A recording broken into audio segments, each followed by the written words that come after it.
भारत माँ के बेटे। कृपया ध्यान दें, यह कहानी पूर्णतः काल्पनिक है। किसी भी व्यक्ति, स्थान, जाति से समानता पाए जाने पर मात्र एक संयोग माना जाएगा। आखिर कौन है ये भारत माँ के बेटे? क्या सिर्फ हमारे सोल्जर्स या डॉक्टर्स? लेकिन नहीं, इन सभी के साथ साथ वह सभी लोग भारत माँ के बेटे हैं जो लोग हमारे भारत देश को सिर्फ देश ना मानकर अपनी माँ मानते हैं और समय आने पर अपनी माँ और उनके रक्षकों के लिए जान देने से भी पीछे नहीं हटते।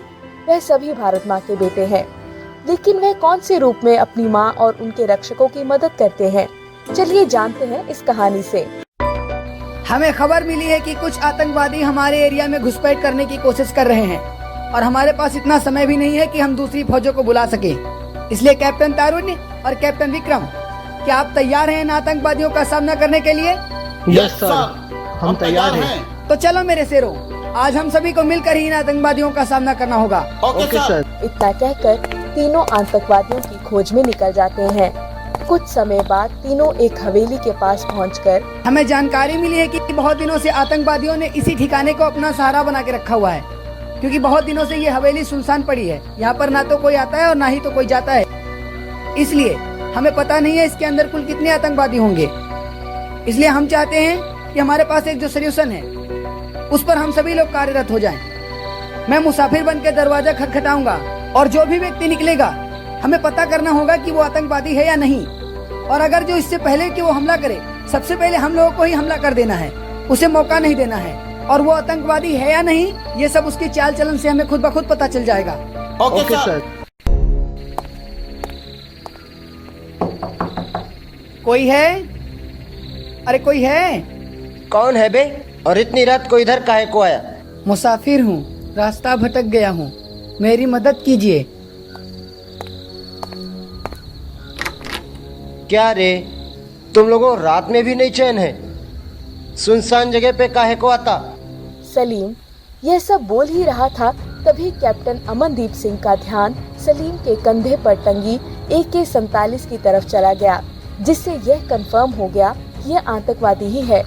तभी अमनदीप सिंह सलीम को गोली मारते हुए अपनी टीम के साथ हवेली में घुस जाते हैं, जिससे सलीम की चीख निकल जाती है, जिसे सुनकर सारे आतंकवादी अलर्ट हो जाते हैं। देखो, तुम लोग खुद को सरेंडर कर दो, क्योंकि हमारी इंडियन आर्मी ने तुम्हें चारों तरफ से घेर लिया है, और यदि तुम लोग खुद को सरेंडर कर देते हो तो हमारी पूरी कोशिश रहेगी कि हम तुम्हारी सजा को कम करा सकें। वो कहते हैं ना कि लातों के भूत बातों से नहीं मानते, इसलिए अब हमें वही करना पड़ेगा जो तुम लोग चाहते हो। इतना कहकर आर्मी वाले भी जवाबी कार्रवाई करने लगते हैं।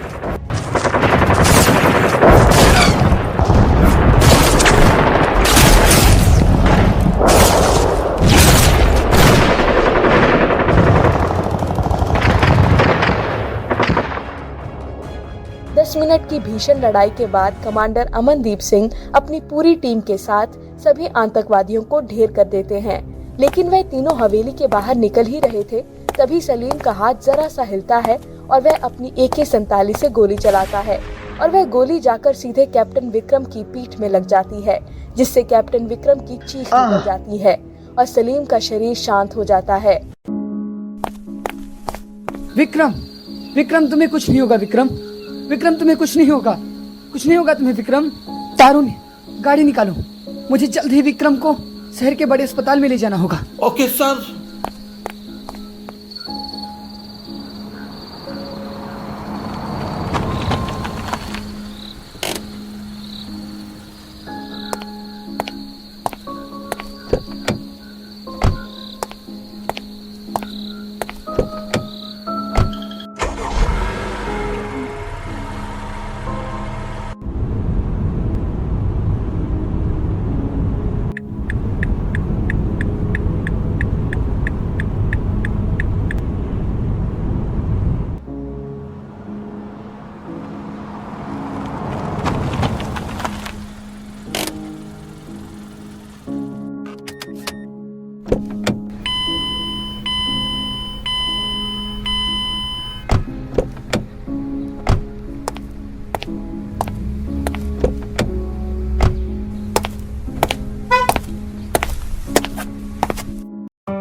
डॉक्टर ईसा, देखिए विक्रम को गोली लगी हुई है। उषा, जल्दी सर को ऑपरेशन थिएटर में लेके जाओ। It's an emergency case. Okay ma'am. कुछ समय बाद ईशा ऑपरेशन थिएटर से बाहर निकलते हुए निराश होकर, अमनदीप सर, विक्रम सर की हालत बहुत ज़्यादा ख़राब है। उनका काफ़ी ब्लड लॉस हो गया है। अगर उन्हें बचाना है तो भी जल्दी से जल्दी ब्लड का इंतज़ाम करना ही पड़ेगा। ईशा जी, आप इलाज शुरू कीजिए, जितना पैसा लगेगा हम देंगे। एक्चुअली सर, पैसे की दिक्कत नहीं है। दिक्कत ये है कि सर का ब्लड ग्रुप बहुत रेयर है, जो कि जल्दी नहीं मिलता। मैंने सारे ब्लड बैंक में बात कर रखी है, लेकिन सर का ब्लड ग्रुप कहीं मिल ही नहीं रहा है। तो ईशा जी, इसमें हम क्या कर सकते हैं? सर, अब तो सब कुछ भगवान के ऊपर है। अब वो ही कोई चमत्कार कर सकते हैं।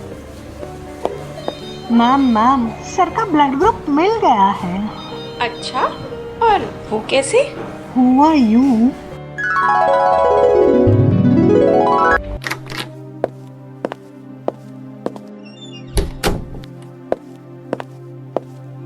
लाइए सर, मैं आपकी पट्टी चेंज कर देती हूँ। उषा जी, क्या हुआ आपको? आप बहुत परेशान लग रही हैं। कुछ नहीं सर, अपने हॉस्पिटल में एक आर्मी ऑफिसर आए हुए हैं जिनको गोली लगी है और उनका बहुत ब्लड लॉस हुआ है। वह ब्लड ग्रुप रेयर है और किसी भी ब्लड बैंक में अवेलेबल नहीं है। अब तो कोई चमत्कार ही उसे बचा सकता है। कौन सा ब्लड ग्रुप है उनका? O positive.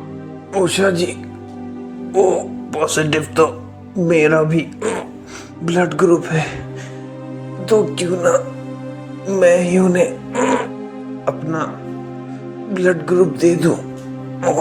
नहीं सर, आप उन्हें अपना ब्लड नहीं दे सकते हो। आप इतने बड़े एक्सीडेंट से अभी अभी बचकर आए हो और पूरी तरह ठीक भी नहीं हुए हो, इसीलिए आप उन्हें ब्लड देने में अनफिट हो।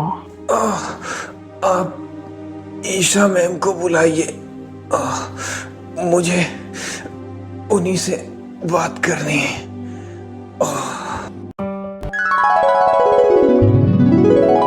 Usha, what is nonsense you are? उन्होंने तुमसे कहा और तुम मुझे बुलाने चली आई। तुम्हें पता है ना उनका कितना बड़ा एक्सीडेंट हुआ है। Ma'am, I am sorry. मैंने उन्हें बहुत समझाया, पर वो मेरी नहीं सुनते हैं और आपको बुलाने की जिद कर रहे हैं। ईशा जी, चलिए चलकर देख लेते हैं कि अंदर क्या माजरा है। ठीक है सर, अगर आप कह रहे हैं तो मैं चलती हूँ।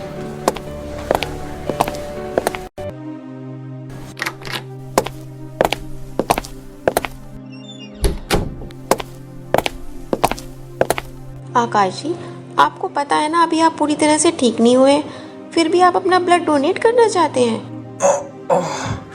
ईशा मैम, अगर कोई हमारी भारत माँ का लाल अपनी भारत माँ की रक्षा के लिए लड़ते लड़ते इस हाल में पहुंच गया है कि वो अपनी जिंदगी और मौत के बीच जंग लड़ रहा है, तो मेरी वजह से अगर हमारी माँ भारती के लाल की जान बच भी जाती है तो इसमें हर्ज ही क्या है। मैं आपके जज्बे को सलाम करता हूँ, लेकिन यदि आप अभी कैप्टन विक्रम को अपना ब्लड डोनेट करते हैं तो इससे आपकी जान भी जा सकती है। सर, अगर आज मुझे कुछ हो भी गया तो ये देश केवल एक ही बेटा खोएगा, जो कि एक आम आदमी है, एक आम इंसान है। लेकिन सर, अगर विक्रम सर शहीद हो गए तो सर इस देश के हजारों सपूत, भारत माँ के हजारों लाल सदियों तक शहीद होते रहेंगे सर, शहीद होते रहेंगे। क्योंकि सर आज भी हमारे देश में ऐसे गद्दार मौजूद हैं, बहुत बड़ी तादाद में मौजूद हैं, जो आज भी हमारे देश के खिलाफ साजिश रचते रहते हैं सर, साजिश रचते रहते हैं सर। विक्रम सर जैसे बहादुर आर्मी मैन ने इन कुछ गद्दारों को धूल चटाई है सर। लेकिन सर अभी देश के और गद्दारों को खत्म करना बाकी है सर, खत्म करना बाकी है सर। तभी ये देश तरक्की करेगा सर, नहीं तो ये देश कभी तरक्की नहीं कर पाएगा सर। देश के गद्दार हमारी भारत माँ के लाल की छाती में ऐसे ही गोलियां दागते रहेंगे सर, और हमारे भारत माँ के लाल अपना लहू अपनी भारत माँ के लिए बहाते रहेंगे सर, बहाते रहेंगे सर। मैं ये नहीं चाहता सर, मैं तो चाहता हूँ इस देश के सारे गद्दार खत्म हो जाए, ताकि भारत माँ के लाल कभी भी इतनी बड़ी तादाद में कुर्बान ना हो सर, और ये भारत सुख और समृद्ध भारत बने सर, समृद्ध भारत बने।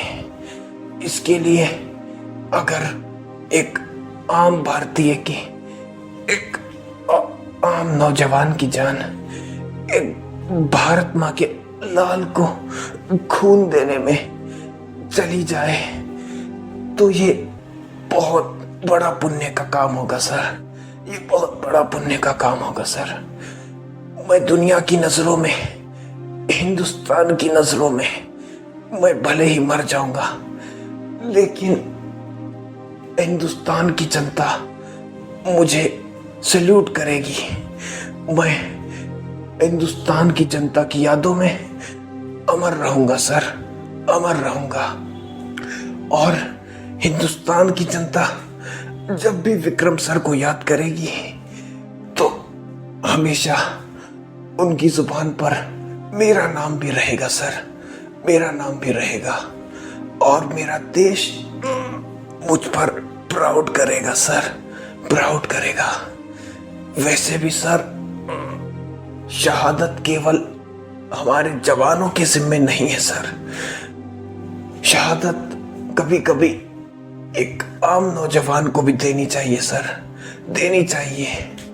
अगर एक आम नौजवान के खून से इस देश की धरती फिर से हरी भरी हो सकती है, ये देश फिर से तरक्की कर सकता है, तो मुझे अपना ये खून देना मंजूर है सर, मुझे अपनी ये जिंदगी त्यागनी मंजूर है सर, मंजूर है। आप ये खून विक्रम सर को दे दीजिए और जितना जल्दी हो सके भारत माँ के लाल की जान बचा लीजिए सर, जान बचा लीजिए, ताकि फिर कोई भारत माँ का लाल शहीद ना हो पाए और इस देश के खोखला करने वाले दुश्मन हमेशा हमेशा के लिए मिट्टी में मिल जाए, मिट्टी में मिल जाए सर। आप चिंता मत कीजिए सर, मैंने एप्लीकेशन लिख दी है कि मैं अपना खून अपनी मर्जी से अपनी माँ भारती के लाल को दे रहा हूँ, और इसमें हॉस्पिटल की कोई जिम्मेदारी नहीं है। अगर मुझे कुछ हो भी गया तो आपके हॉस्पिटल को कुछ नहीं होगा, कुछ नहीं होगा। आप प्लीज देर ना करते हुए विक्रम सर को बचा लीजिए, हमारे प्राउड सोल्जर को बचा लीजिए सर। उषा, सर को ऑपरेशन थिएटर में लेके जाओ और उनका ब्लड विक्रम सर को चढ़ा दो। इतना सुनते ही उषा आकाश को लेकर वहाँ से चली जाती है। कुछ समय बाद ईशा ऑपरेशन थिएटर से बाहर निकलते हुए निराश होकर, सर, एक अच्छी खबर है और एक बुरी खबर है। बताइए। अच्छी खबर तो ये है कि विक्रम सर अब खतरे से बाहर हैं, और बुरी खबर, आकाश सर अब हमारे बीच नहीं रहे। इतना सुनते ही सभी की आंखें नम हो जाती हैं और सभी आकाश की याद में सर झुकाकर उसके जज्बे और देश के प्रति प्यार को सलाम करते हैं। खुशी इस बात की थी कि भारत का एक बेटा शहीद होते होते बच गया, लेकिन गम इस बात का था कि उस बेटे को बचाने के लिए एक दूसरे बेटे ने अपने आप को कुर्बान कर दिया। तो देखा दर्शकों, हमारे भारत के बेटे ऐसे भी होते हैं। अगर एक बार सोच लिया कि हमें अपने देश और उनके रक्षकों को बचाना है तो वे अपनी जान देने से पीछे नहीं हटते। जय हिंद, वंदे मातरम। Narrated by Sheetal Mahajan. Mayank Rathore as captain Vikram, Abhay Goyal as captain Tarunya, Rohit Kumar as commander Amandeep Singh, Aparna Goyal as doctor Isha, Deepti Gandhi as nurse Usha, Akash Kumar as Salim, Zulfikar Malik as Akash.